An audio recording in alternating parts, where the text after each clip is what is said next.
Surabaya Mengaji. Yuk, dukung dakwah Surabaya Mengaji.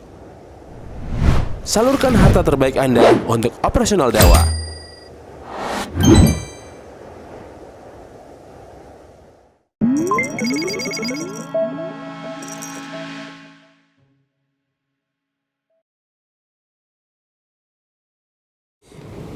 Assalamualaikum warahmatullahi wabarakatuh.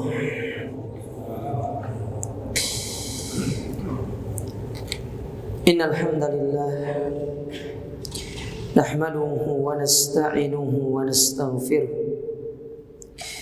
wa na'udzu billahi min shururi anfusina wa min sayyiati a'malina. Man yahdihillahu fala mudilla lahu ومن يضلل فلا هادي له واشهد ان لا اله الا الله وحده لا شريك له واشهد ان محمدا عبده ورسوله.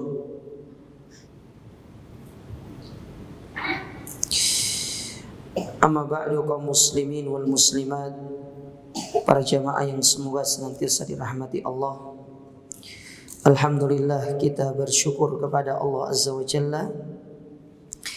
Di kesempatan yang berbahagia ini Allah Subhanahu wa ta'ala kembali mempertemukan kita dan mengumpulkan kita di dalam majlis yang mulia ini. Kembali kita akan melanjutkan kajian kita dari Syarah Arba'in An-Nawawiyah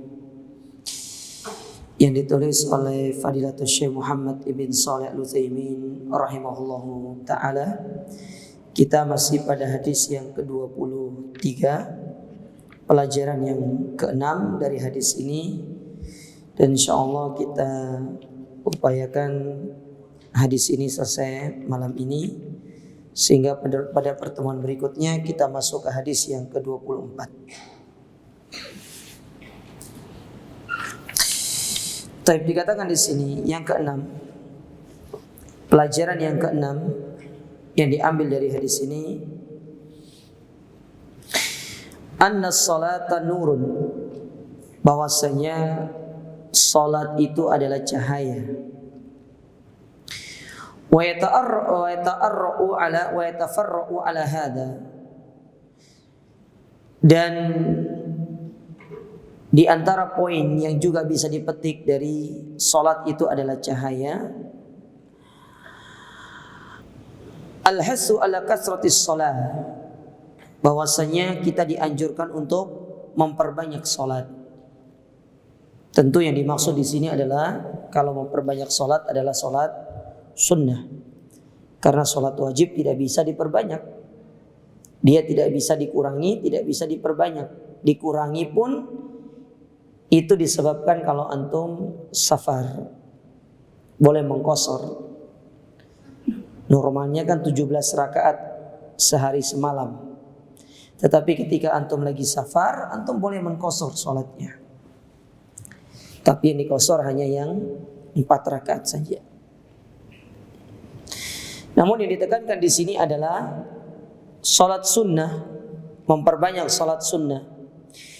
Dan ini semakna dengan apa yang pernah disampaikan Nabi SAW kepada Rabi'ah ibn Ka'ab al-Aslami. Ketika Nabi SAW bertanya kepada Rabi'ah, "Ya Rabi'ah, sal, minta." Maka kata Rabi'ah, "Aku ingin menemanimu di dalam surga." Maka Nabi SAW mengatakan, "Fa'ainuni bikasratis sujud."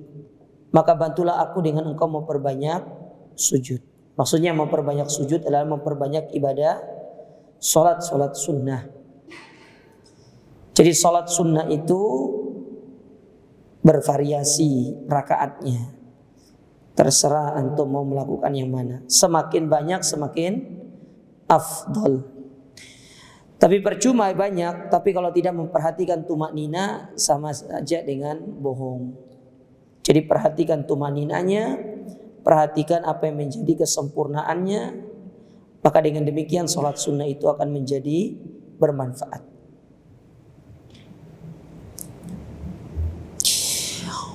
Walakin yaridu alaina atau yarida alaina anna katsiran minas salawati minal musallil wahid la yash'urul insanu bi annaha nurun. Famal jawab?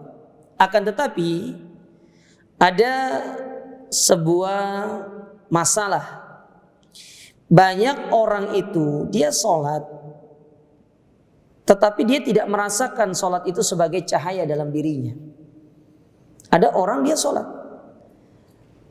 tapi dia tidak merasakan apa yang disabdakan oleh Nabi SAW di sini. Sholat itu adalah cahaya yang akan memberikan cahaya kepada pelakunya. Nah, banyak orang itu dia sholat, tapi dia tidak merasakan manfaat ini. Apa sebabnya? Kenapa banyak orang yang melaksanakan ibadah sholat, tapi sholat itu tidak bisa menjadi cahaya buat dia? Al-jawab, maka kata Syekh, kita jawab, inna kalama Rasulillah sallallahu alaihi wasallam haqqun la iskala fihi. Ucapan Nabi, sholat itu adalah cahaya, itu adalah ucapan yang benar. Tidak ada masalah dengan ucapan itu. Lakin ada ma istinaratil qalbi li khalali fis sababi au wujudi mani. Seseorang tidak merasakan cahaya di dalam hatinya dari ibadah sholat itu disebabkan karena ada penghalang yang menjadikan ibadah sholat itu terhalangi dari manfaatnya. Gambarannya begini, Nabi bilang orang sholat itu menjadikan orang itu bercahaya, mendapatkan cahaya. Tapi ada orang sholat gak dapat cahaya. Atau dalam firman Allah Ta'ala, Allah berfirman, inna sholata tanha anil fahsya'i wal munkar. Sholat mencegah dari perbuatan keji dan mungkar. Tapi banyak orang sholat masih suka melakukan perbuatan keji dan mungkar. Apa alasannya? Nah itu dia, pertanyaannya itu begitu.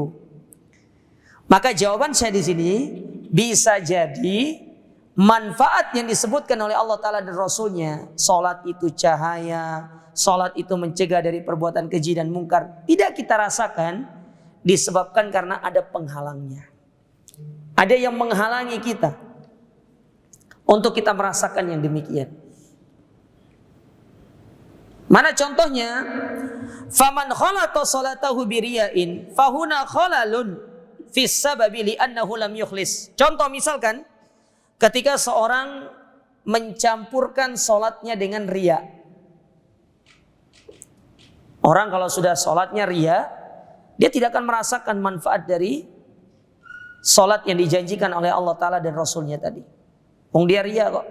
Nah riya itulah disebut dengan mani, penghalang itu tadi. Ya.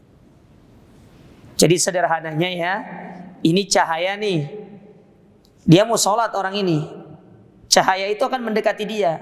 Tapi ternyata dia riya, maka cahaya ini terhalang oleh riya ini untuk mendekati pelakunya ini. Sehingga dia tidak bisa merasakan yang namanya cahaya itu. Nah gimana caranya supaya dia merasakan cahaya itu? Diangkat dulu penghalangnya. Bersihkan dirinya dari riya, bersihkan dirinya dari hal-hal yang bisa merusak niatnya. Baru dia akan merasakan yang namanya manfaat dari sholat itu. Barulah dia akan merasakan sholat itu sebagai cahaya. Antum paham ya gambaran maksud saya? Jadi antum menghilangkan dulu penghalangnya. Hal ini seperti orang kafir berbuat baik. Hukum asalnya kebaikan itu Allah balas di dunia dan di akhirat. Tetapi bagi orang kafir, dia nggak dapat kebaikan di akhirat. Loh kenapa Ustaz? Karena ada penghalang yang menjadikan dia mendapatkan kebaikan itu. Apa itu? Kekufurannya. Ketika kekufuran itu diangkat, dia beriman, dia masuk Islam, maka segala kebaikan yang pernah dilakukan di masa dia kafir, Allah akan berikan pahala kepada dia. Nah, itu baiknya Allah Ta'ala itu. Ya. Itu baiknya Allah Ta'ala. Nah, oleh karena itu para jamaah sekalian, kita baru akan merasakan yang namanya manfaat dari sholat itu kalau kita menghilangkan penghalangnya. Salah satunya adalah riya. Demikian pula kata Syekh, wa man shallalakinna qalbahu yatajawwalu yaminan wa shimalan fahuna mani'un yamna'u min kamalis shalah. Ada orang sholat tetapi hatinya keliaran. Tahu maksudnya keliaran? Gak fokus. Mikirin kekasihnya, mikirin mantannya. Antum sholat, antum sedang berdialog dengan Allah Ta'ala. Antum harus membangun sebuah suasana yang intim dengan Allah Ta'ala itu. Coba antum bayangkan diri antum dengan istri antum lagi ngobrol, kemudian antum tidak fokus sama dia. Kira-kira istri antum marah atau enggak itu? Mata antum lirik sana lirik sini, kira-kira gimana perasaan istri antum? Ini istri antum lagi ngomong ya, tapi antum matanya kanan, kiri, ya atas, bawah. Gimana perasaan istri antum yang lagi ngomong sama antum? Manusia itu butuh untuk dihargai ketika dia berbicara kepada kita. Dengan kita perhatian. Nah kalau manusia antum hargai, antum fokus dengarkan, gimana antum dengan Allah Ta'ala? Itu loh maksudnya. Kalau manusia saja kita berusaha untuk menghadirkan diri kita, menghadirkan hati kita ketika kita berbicara dengan orang tersebut, maka Allah Ta'ala itu jauh lebih utama. Namun banyak di antara kita itu jamaah ya, sama manusia adem ayem, Masya Allah fokus perhatian kalau ngobrol. Tapi giliran sama Allah Ta'ala, matanya kesana kemari, pikirannya sana sini, mikirin kunci motor belum dicabut, burung belum dimasukin, ya. Kompor belum dimatikan. Terus sholat seperti itu yang kita harapkan Allah menjadikan itu sebagai cahaya. Mustahil. Mustahil. Gak mungkin. Antum mendekatkan diri antum kepada Allah Ta'ala dengan sesuatu yang tidak sempurna. Sementara Allah Ta'ala maha sempurna. Gak diterima sama Allah.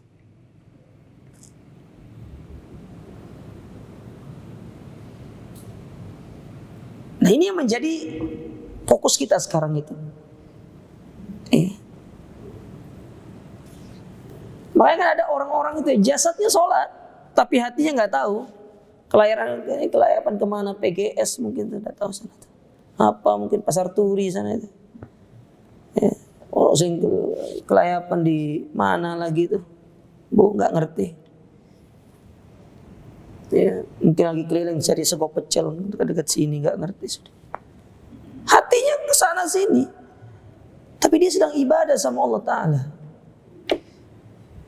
Dan kondisi hati yang demikian itu masuk dalam kategori an sholatihim sahun, orang-orang yang lalai dalam sholat. Ketika jasadnya menghadap Allah, tetapi hatinya keliaran.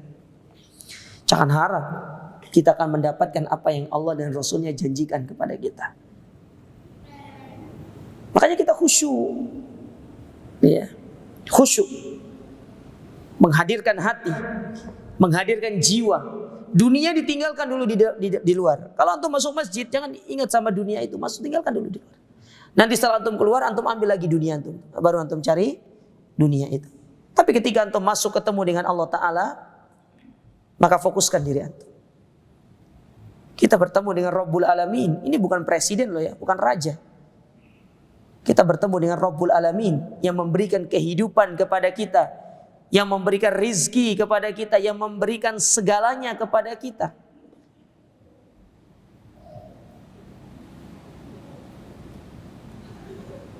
Andai kata nggak ada presiden, antum masih bisa hidup kan?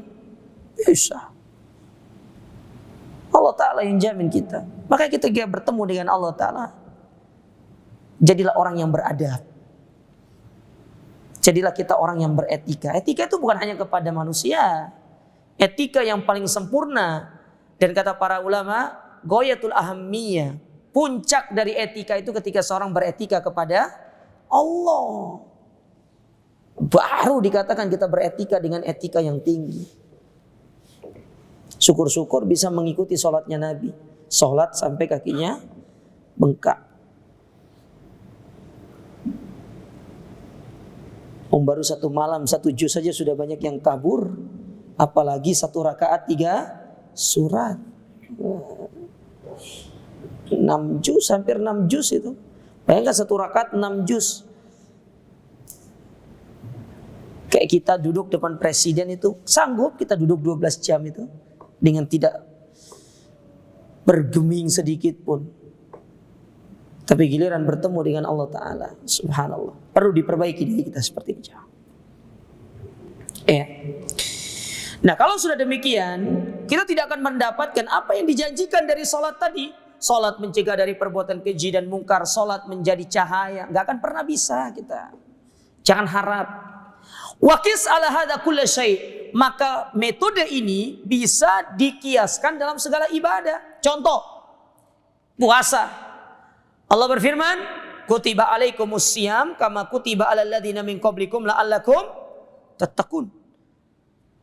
Faedah orang puasa itu menjadikan orang bertakwa.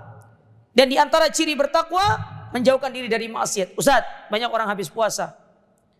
Atau lagi puasa, masih suka gibah. Itu kenapa Ustaz? Bisa jadi puasanya enggak ikhlas lillahi ta'ala. Lagi puasa gibah orang. Loh iya tak? Iya pakai HP Ustaz. Di grup itu. Masih lagi puasa gibah orang.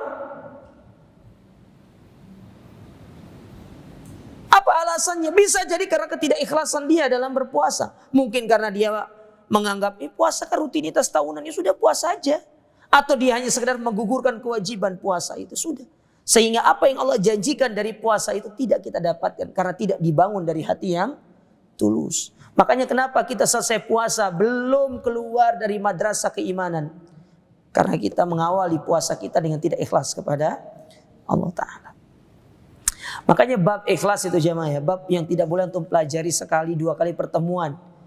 Terus sampai kapan Ustaz? Dari antum belajar sampai antum meninggal dunia. Itu bab ikhlas itu. Bab yang tidak boleh absen untuk kita pelajari.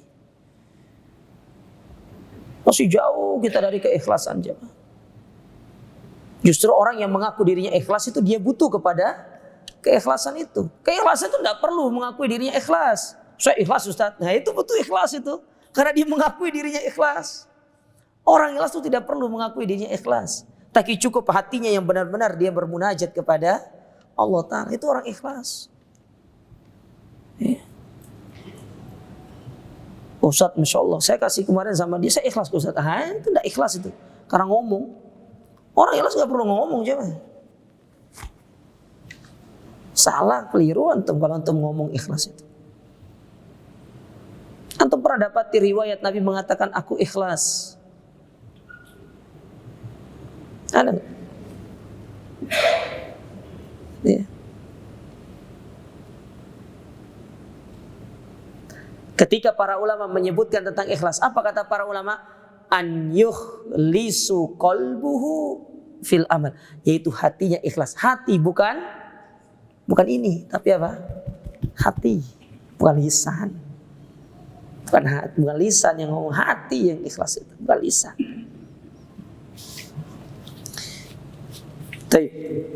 Jadi kapan sholat itu bisa menjadi cahaya? Kalau sebab-sebab yang menjadikan sholat itu tidak diterima kita hilangkan, barulah sholat itu bisa menjadi cahaya. Taib. Yang ketujuh, pelajaran yang bisa diambil dari hadis ini, al-hatsu 'ala shadaqah. Hadis ini menganjurkan kepada kita untuk bersedekah.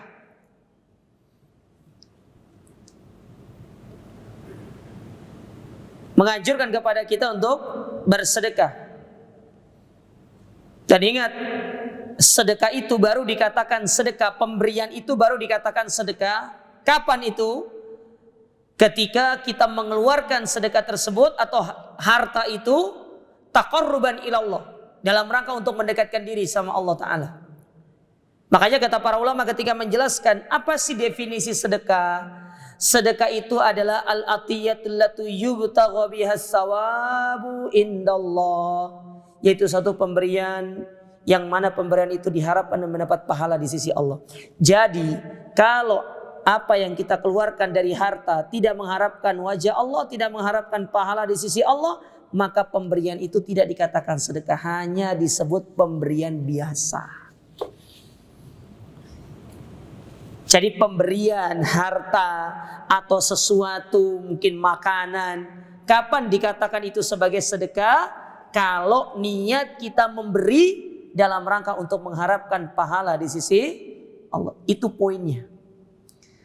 Tapi kalau niatnya kita memberi untuk dipuji, ingin disanjung orang, maka pemberian itu tidak dikatakan sedekah. Hanya dikatakan pemberian biasa. Ya. Hanya dikatakan pemberian biasa.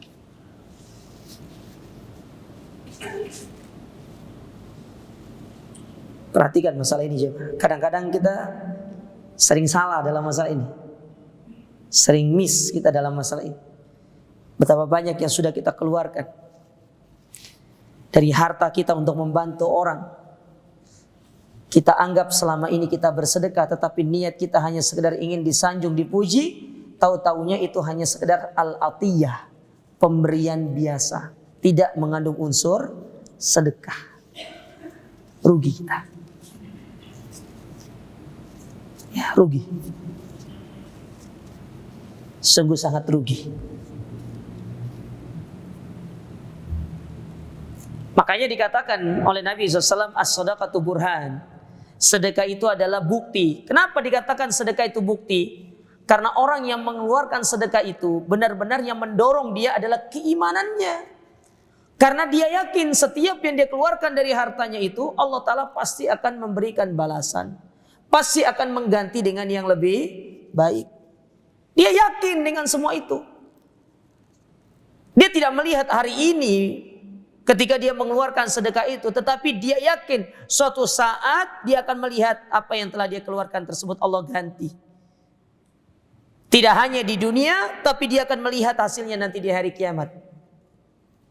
Oleh karenanya Allah Ta'ala berfirman, memberikan sebuah janji di dalam Al-Quran. Apa kata Allah? Yamhaqullahu riba wa yurbis sadaqat. Allah melululantahkan yang namanya transaksi ribawi. Dan Allah mengembangbiakkan yang namanya sedekah. Bayangkan, itu janji Allah Ta'ala kepada kita. Bahkan tidak usah khawatir, jangan takut fakir karena bersedekah. Karena pada hakikatnya orang-orang yang kaya itu adalah orang yang bersedekah. Oleh karena Imam Al-Bukhari dalam kitab Sahihul Bukhari pada kitab Riqaq, beliau membawakan satu bab yang berjudul Al-Muksirun Humul Mukillun. Sugi tapi melarat. Antum bayangkan orang sugi tapi melarat itu kan ya. Tapi sebaliknya ada orang melarat tapi sugi. Itu apa maksudnya Ustaz? Mungkin yang pernah ikut kajian saya masalah kitabur riqaq itu pasti ngerti dia. Ada orang sugih tapi melarat. Di dunia dia kaya, punya banyak harta, tapi karena dia bakhil, pelit, tidak mau sedekah, di hari kiamat dia tidak punya apa-apa. Karena bagian dari dia dari harta itu yang akan tersisa apa yang dia sedekahkan di jalan Allah. Punya banyak harta di dunia tapi nggak pernah disedekahkan, rugi kita di hari kiamat. Melarat kita.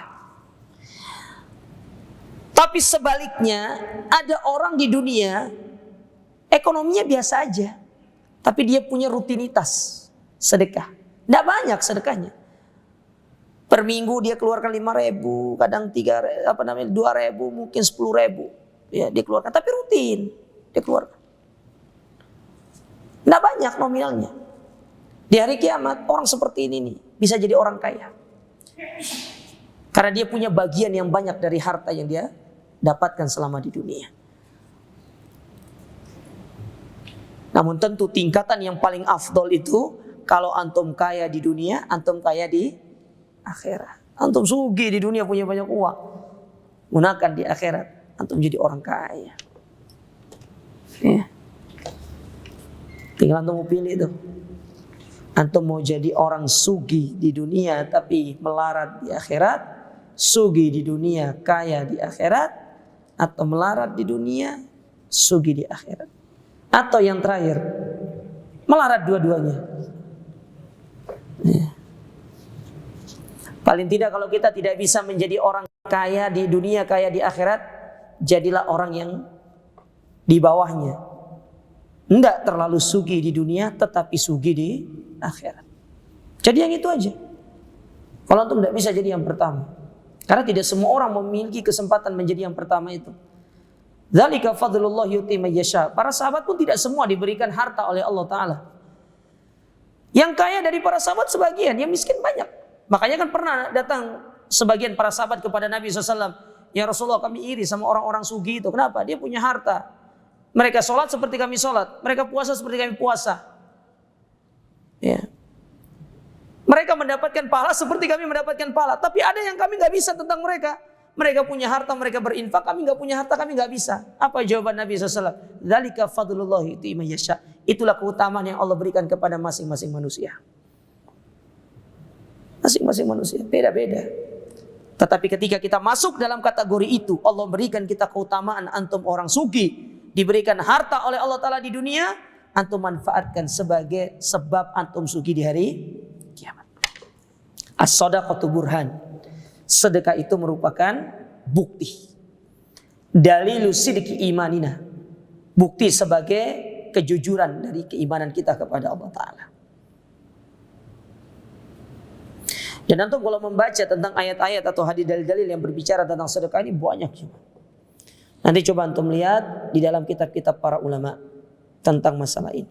Luar biasa sekali sedekah ini. Baik, kemudian berikutnya. Yang ke-9. Di antara pelajaran dari hadis ini al-hasu ala sabar. Anjuran untuk kita memiliki sifat sabar. Wa annahu diyaun. Yang mana dia merupakan pelita. Wa in kana fihi syai'un minal harara lakinnahu diyaun wa nurun. Meskipun di sana itu ada yang sesuatu yang panas ya, akan tapi dia tetap menjadi sebuah cahaya. Dia menjadi pelita kita. Dan sabar ini luar biasa sekali. Sama kesabaran ini, antum kalau baca terkait masalah kesabaran itu panjang. Saya sarankan antum baca dalam kitab Riyadhus Shalihin yang berkaitan dengan babus sabar. Di situ Imam An-Nawawi membawakan dalil-dalil yang menjelaskan tentang manfaat dari sabar. Salah satunya membawakan kisah seorang wanita yang terkena penyakit epilepsi. Jadi datang seorang wanita itu, wanita hitam, tidak terlalu cantik-cantik banget, ya namanya wanita hitam Afrika ya. Mungkin antum juga gak suka ya. Biasanya kan sukanya yang bening-bening kan. Dia datang kepada Nabi SAW. Ya Rasulullah, ya inni ashtaki. Sesungguhnya aku terkena penyakit ini atasadda wa inni ashtaki. Aku terkena penyakit epilepsi. Dan ketika aku kambuh, auratku tersingkap. Berdoalah kepada Allah Ta'ala supaya aku sembuh. Nabi enggak langsung mengiyakan, tapi Nabi memberikan opsi. In sabarti walakil jannah. Kalau kamu mau sabar, kamu dapat surga. Kata dia, enggak apa-apa, tapi berdoa kepada Allah agar Allah Ta'ala menutup auratku selama aku kambuh. Maka Nabi berdoa supaya Allah menutup auratnya ketika penyakitnya kambuh. Subhanallah. Dia lebih memilih untuk bersabar supaya dia bisa masuk surga dari penyakitnya. Tapi kalau kita berdoa minta sembuh. Itulah bedanya kita dengan orang-orang dulu itu. Ya. Itulah bedanya kita. Mereka itu kuat kesabarannya. Ya. Setebal baja, kalau kita setipis tisu. Kesabaran kita setipis tisu kalau kita. Makanya kita belajar bersabar jemaah. Luar biasa sabar itu. Nikmat kesabaran itu. Ya. Sebab cepat masuk surga, pahalanya tidak terhingga. Sudah gitu, keutamaan sabar itu disebutkan oleh Allah Ta'ala dalam Al-Quran sebanyak 90 kali. 90 kali. Ya, luar biasa sekali.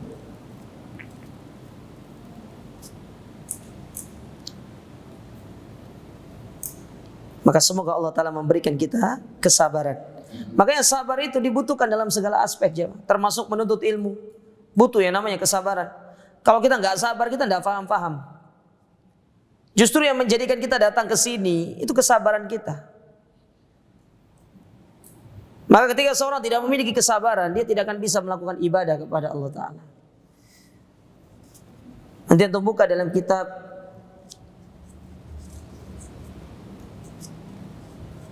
Al-Qaulul Mufid ya, syarah dari kitab Tauhid.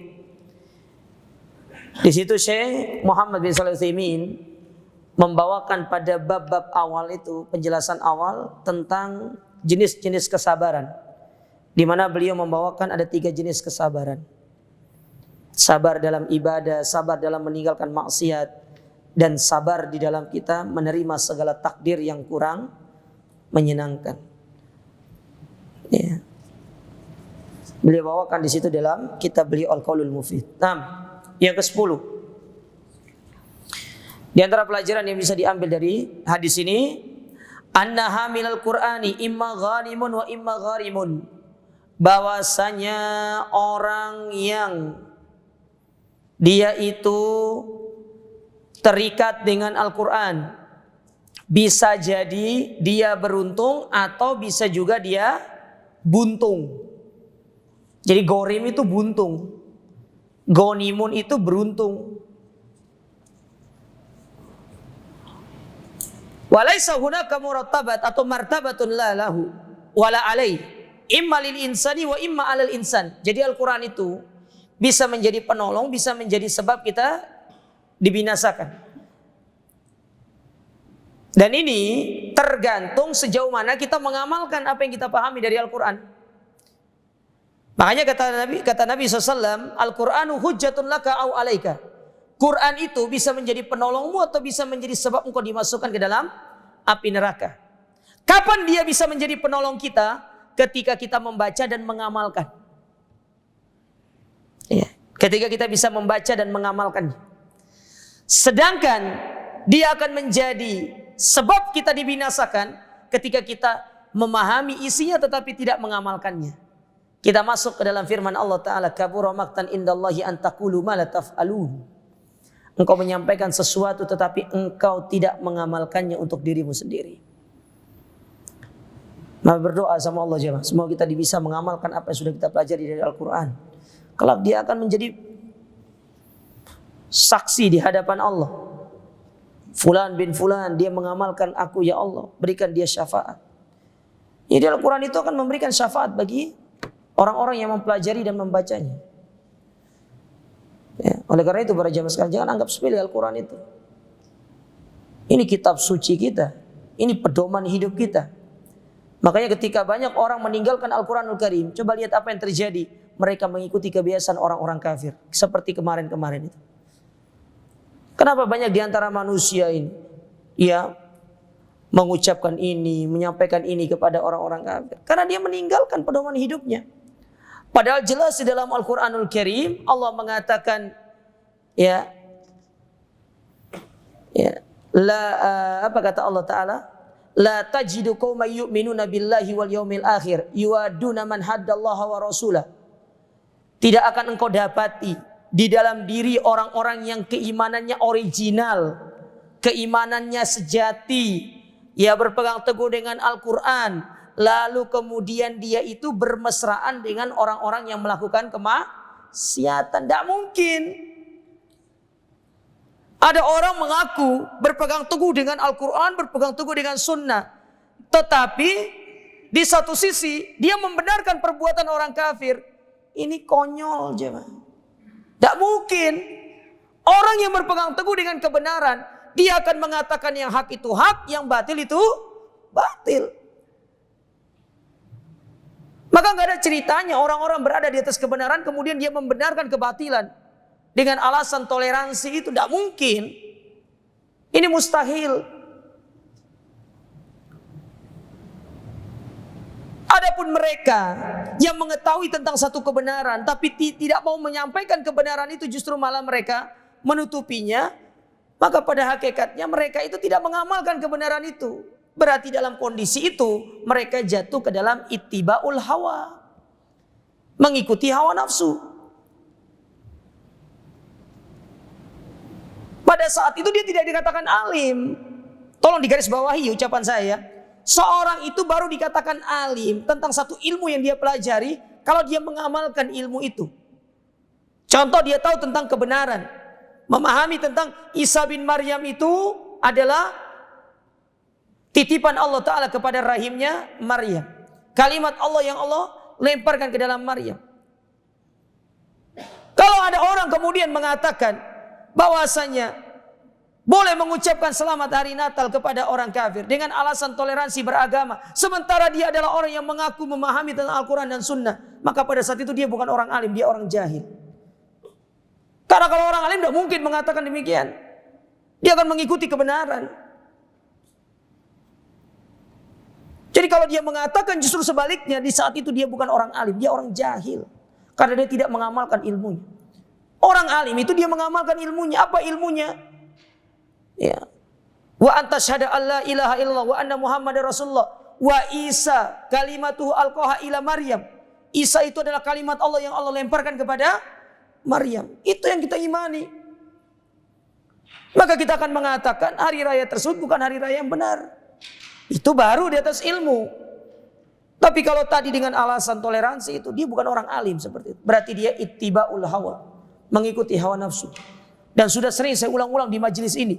Orang menyimpang itu sebab terbesarnya karena dua. Yang pertama kejahilan, ketidaktahuan dia, dan ini umumnya menimpa orang awam. Dan yang kedua ittiba'ul hawa, mengikuti hawa nafsu, dan ini umumnya menimpa orang-orang yang berilmu. Orang-orang berilmu sudah ngaji. Menimpa penyakit ini. Dan ittiba'ul hawa lebih dahsyat daripada kejahilan. Karena dia tahu ilmu, sementara dia tidak mengamalkan ilmu itu. Ya. Nah, ini penting jamaah sekalian seperti ini. Orang kalau sudah meninggalkan Al-Quranul Karim, yang mana itu merupakan sebab Allah Ta'ala mengangkat satu kaum. Ketika mereka meninggalkan, apa yang terjadi? Ya udah, Allah hinakan kaum tersebut.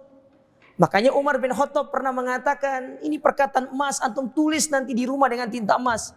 Pulang mampir toko, ya jual alat tulis, ya cari tinta emas, bilang gitu. Kata Umar, nahnu qaumun, ya kami itu adalah satu kaum, a'azzanallahu bil Islam, satu kaum yang Allah muliakan dengan Islam, dengan Al-Quran, dengan Sunnah. Itulah kami. Yang tadinya kami adalah kaum yang sangat hina karena menyembah kepada berhala, tapi Islam datang mengangkat kami menjadi kaum yang dimuliakan. Itu dulu. Berpegang teguh. Ya. Makanya Nabi mengibaratkan orang yang berpegang teguh di atas Al-Quran dan Sunnah seperti orang yang sedang menggenggam batu bara. Itu perkara yang mustahil. Ada orang pegang batu bara itu mustahil. Jangankan batu bara, antum mau pegang. Ya. Antum pegang api aja tidak berani kok. Ini batu bara itu menunjukkan suatu hal yang sangat mustahil. Tetapi ketika dia berusaha untuk memegang batu bara itu, berarti dia sudah siap dengan resiko yang akan dia tanggung. Itu dia maksudnya. Dan itu menunjukkan as-syaja'ah, kekuatan dia, keberanian dia di dalam mengatakan yang hak itu hak dan batil itu batil. Itu bukan perkara sepele, jangan. Nah, saya heran generasi-generasi kita sekarang ini termakan dengan propagandanya orang-orang kafir. Cara berbicaranya, cara berpakaiannya, stylenya, segala macam. Cara ngomongnya, attitude-nya. Jadi tasyabbuh itu bukan hanya sekedar dalam masalah akidah, tetapi di antara bentuk tasyabbuh dengan orang kafir masuk dalamnya itu adalah adab dan muamalah. Bagaimana kita bersosialisasi. Kita ketemu sama orang, Islam menyuruh kita untuk apa? Mengucapkan salam. Tapi coba lihat tren yang ada di tengah-tengah masyarakat kaum muslimin. Kalau ketemu apa? WhatsApp bro. Ya. WhatsApp, waduh. Dengan gaya yang WhatsApp bro gitu kan. Secara nggak langsung antum jadi marketer. Antum menjadi sales mereka aja mah. Mereka nggak perlu capek-capek untuk mengirim sales untuk menyebarkan kebiasaan-kebiasaan mereka. Mereka pintar orang-orang kafir itu. Kita dipakai jadi sales untuk menyebarkan kebiasaan mereka. Ya. Secara tidak sengaja dan tidak langsung kita masuk ke dalam perangkap mereka. Dan benar kata Nabi SAW, yushiku antada'a alikumul umam. Hati-hati, kalian akan dimakan oleh umat-umat. Dan kalian itu seperti makanan yang lezat dikerumuni oleh orang-orang yang sedang lapar. Adzan dulu.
La haula wa la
Baik, kita lanjutkan sedikit. Kemudian yang ke-11. Di antara pelajaran dari hadis ini adalah azamatul Quran. Hadis ini menjelaskan tentang kemuliaan Al-Quran. Wa annahu lan yudayya'a hakadha suda. Yang mana Al-Quran itu tidak akan pernah dibiarkan begitu saja, tidak akan disia-siakan. Dan Allah sudah menjamin tentang Al-Quran itu dijaga oleh Allah Ta'ala. Jadi satu-satunya kitab yang Allah Ta'ala turunkan kepada para nabinya yang masih dijaga yaitu hanya Al-Quran. Dan ini menunjukkan keagungan dari Al-Quranul Karim. Maka kita bersyukur. Kita harus bangga menjadi umatnya Muhammad. Kitab kita Al-Quran yang mana kitab suci kita tidak akan pernah dirubah sampai datangnya hari kiamat. Sampai datangnya hari kiamat. Wah, lucu ada orang-orang di medsos itu. Ya, dulu mengatasnamakan dirinya jadi dari ustadz, kemudian dia murtad, lalu dia mengkritisi Al-Quran. Kok meragukan banget, baca Qurannya aja salah, kok bisa bilang jadi ustadz gitu kan? Ya, baca Al-Qurannya salah, potongan ayat-ayatnya salah. Ya. Dan pada hakikatnya Allah sedang menampakkan kejahilannya, kebohongan dari orang tersebut. Kasihan. Ya. Nah, Al-Quran itu para jamaah sekalian, kitab yang mulia, kitab yang agung. Dan itu sudah saya sampaikan tadi, bagaimana kemuliaan dari Al-Quranul Karim. Maka kita sebagai umat Islam, baik kaum muslimin, banggalah dengan Al-Quran. Ya, bangga dengan Al-Quran.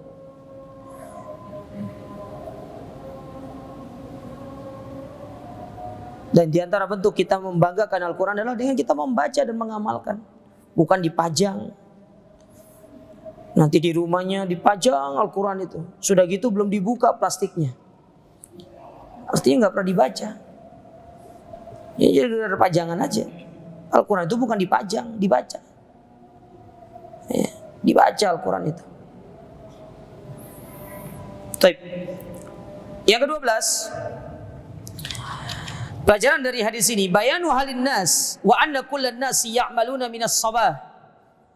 Hadis ini menjelaskan tentang kondisi manusia, bahwasanya manusia itu dia bekerja dari pagi, wa annahum yabi'una anfusahum, yang mana mereka menjual diri mereka. Faman ba'aha bi amalin saleh faqad a'taqaha.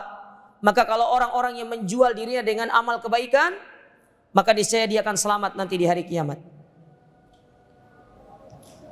Artinya dia menjual waktunya dengan dia melakukan kebaikan-kebaikan, dengan amal soleh, dengan ibadah, dengan ketaatan kepada Allah. Maka kelak yang demikian ini di hari kiamat dia akan diselamatkan oleh Allah Ta'ala dari api neraka.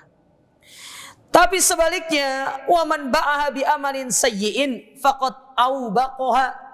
Orang yang dia menjual dirinya dengan melakukan perbuatan yang buruk, justru ini sebab dia akan binasa. Apalagi sebatas untuk hanya sibuk dengan urusan-urusan dunia.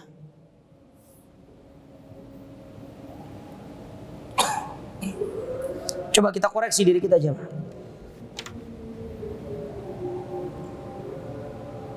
Banyak orang itu dari pagi urusan dunia itu Masya Allah. Bahkan sebelum jam 3 itu sudah standby.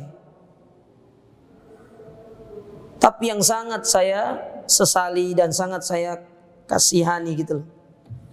Mereka untuk menata urusan dunia mereka yang sedemikian rupa, mereka berjualan, membuka toko mereka dari pagi. Tidak mengenal lelah untuk mencari dunia. Tapi giliran waktunya ibadah, mereka tidak lelah seperti itu.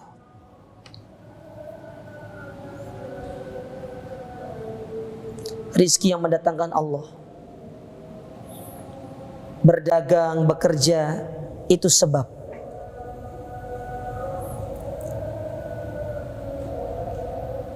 Itu sebabnya.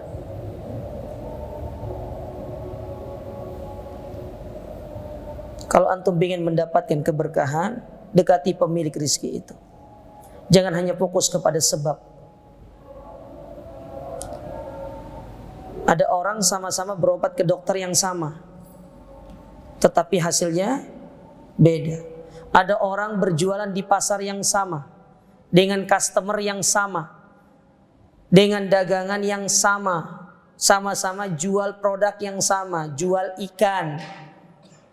Tapi yang satunya ada yang habis duluan, ada yang belum habis. Itu siapa yang pegang? Rizki itu dari Allah.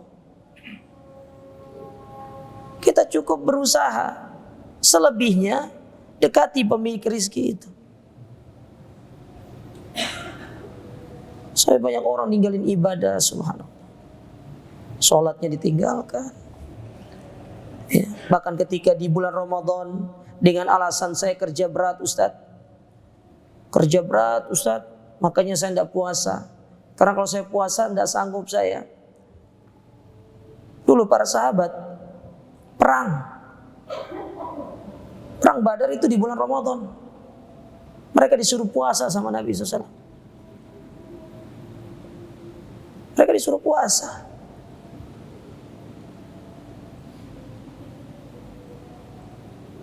Di tengah panasnya padang pasir.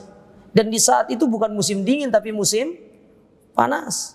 Dan kalau antum tahu musim panasnya di Saudi itu, kalau sudah musim panas bukan 37 derajat, 50. Antum pernah rasakan musim panasnya Saudi? 50, 47, 45, 46, 47 sampai 50. Itu kalau pas musim panas. Kita 37, Masya Allah, AC banyak yang rusak. Bayangkan 50 aja. Panasnya, naudzubillah. Coba tanya orang tua kita yang pernah berhaji di musim panas, gimana rasanya berhaji di musim panas itu? Berat. Itu baru berhaji padahal di dalam tenda. Gimana dengan Nabi SAW yang berperang? Nah, kita, kenapa tidak bisa kita aplikasikan itu? Saya, antum semua mencari nafkah. Tinggal bagaimana kekuatan kita mendekatkan diri kepada Allah atau tidak.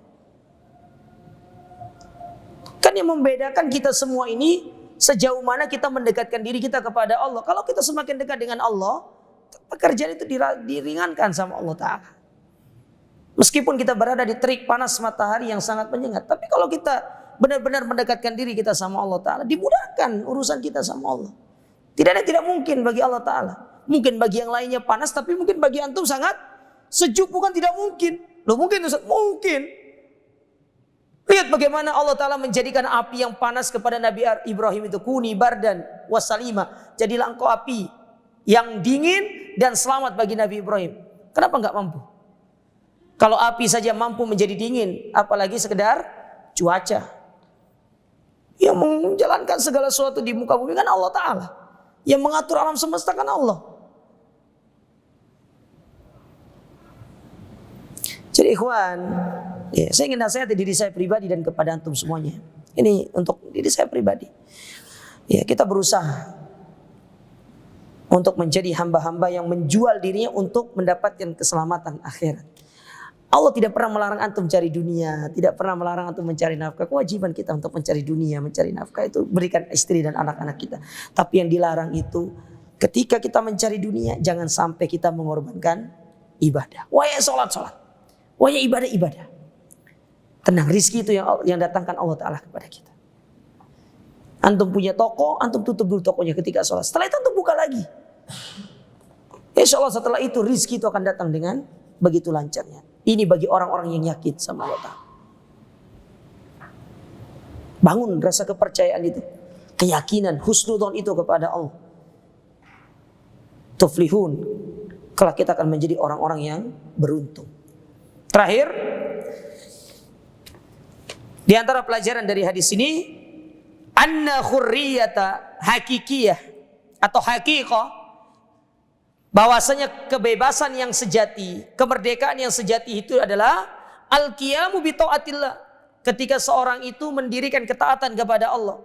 Walaisa itlaqul insani nafsah la ya'lama kulla syai'in arada.